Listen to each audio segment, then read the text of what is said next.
आज हम पढ़ेंगे अपना 7th क्लास का लेसन न्यूट्रिशन। दो लेसन है इसमें, nutrition in plants and nutrition in animals. पहला लेसन हम पढ़ेंगे nutrition plants. The process of taking food and utilizing is known as nutrition. Nutrition वो प्रोसेस होता है जिसमें हम खाना लेते हैं और हमारा बॉडी उसको यूटिलाइज करता है, उसको यूज करता है। न्यूट्रिशन इन प्लांट्स में हमको दो मोड्स पढ़ना है, autotrophic nutrition and heterotrophic nutrition. दो तरह का न्यूट्रिशन आपको इसमें पढ़ना है। Autotrophic nutrition when an organism prepare its own food by simple substance. जब कोई ऑर्गेनिज्म अपना खाना खुद बनाता है सिंपल सब्सटेंस लेकर, तो उसको बोलते हैं ऑटोट्रॉफिक न्यूट्रिशन। जितने भी ग्रीन प्लांट्स होते हैं वो सारे ऑटोट्रॉफिक न्यूट्रिशन करते हैं, क्योंकि वो अपना खाना खुद बनाते हैं कुछ सिंपल सब्सटेंसेस के साथ। अब देखिए, जो पेड़ अपना खाना बनाता है उस प्रोसेस को हम लोग बोलते हैं फोटोसिंथेसिस। फोटोसिंथेसिस के लिए जो सिंपल सब्सटेंस हमने अभी देखा था वो मेन क्या है, सनलाइट, ठीक है, carbon dioxide and water. Water जो होता है वो अपने रूट से लेता है, कार्बन डाइऑक्साइड वो अपने लीव्स में छोटे छोटे पोर्स होते हैं, छेद होते हैं, इनको हम स्टोमेटा बोलते हैं, उससे वो CO2 लेता है और सन की लाइट से वो अपना खाना बनाता है। और खाना बनाने का काम कौन करते हैं, उनके पत्तियां करती हैं जो ग्रीन कलर की होती हैं। तो फोटोसिंथेसिस को हम डिफाइन कैसे करेंगे, it is a process by which green plants make their food and food बनता क्या है, द लीव्स में, the leaves of the plant contain a green pigment called chlorophyll.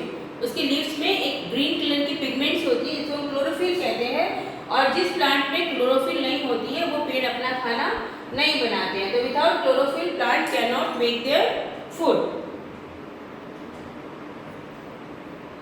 वो तो ये इक्वेशन है फोटोसिंथेसिस की जो कि आपको आनी चाहिए।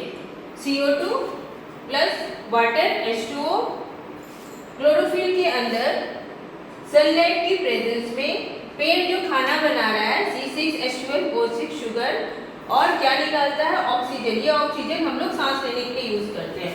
ये इक्वेशन आपको आनी चाहिए, ठीक है। CO2 plus H2O inside the chlorophyll in the presence of sunlight, plant make their food, that is C6H12O6 and release oxygen.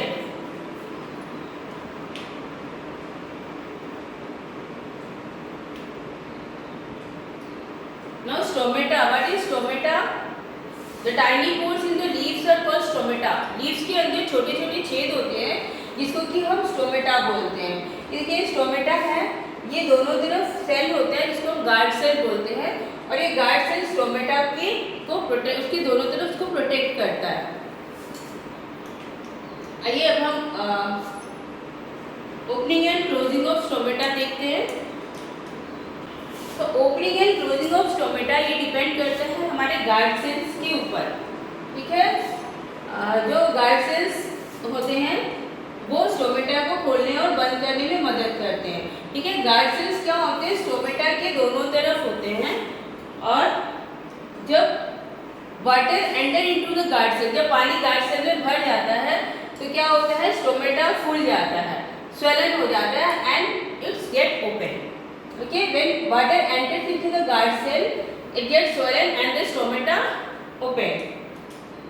और when water is released from the guard cell, जब पानी ट्रांसपिरेशन के process से या भाप बन के निकल जाता है तो वो श्रिंक होता है, वो पिचक जाता है और स्टोमेटा गेट क्लोज, उसका मुंह बंद हो जाता है।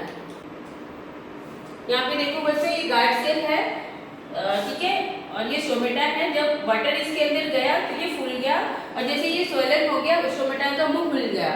यहाँ पे देखिए वाटर जो है वो इवोपरेशन की प्रोसेस से बाहर निकल जा रहा है और ये श्रिंक कर गया है दोनों गार्ड सेल, और स्टोमेटा का मुंह जो है वो क्लोज कर गया है। तो स्टोमेटा का खुलना और बंद होना ये गार्ड सेल के ऊपर डिपेंड करता है। नेक्स्ट हमारा जो मोड ऑफ न्यूट्रिशन है वो है हेटेरोट्रॉफिक न्यूट्रिशन। हेटेरोट्रॉफिक न्यूट्रिशन क्या होता है, जब ऑर्गेनिज्म अपना खाना खुद नहीं बनाते हैं, वो ग्रीन प्लांट्स पे या किसी और पे डिपेंड करते हैं खाने के लिए, तो उसको बोलते हैं heterotrophic nutrition. When an organism depend on plant or other organism for food, then it is called heterotrophic nutrition. Heterotrophic nutrition चार तरह के होते हैं।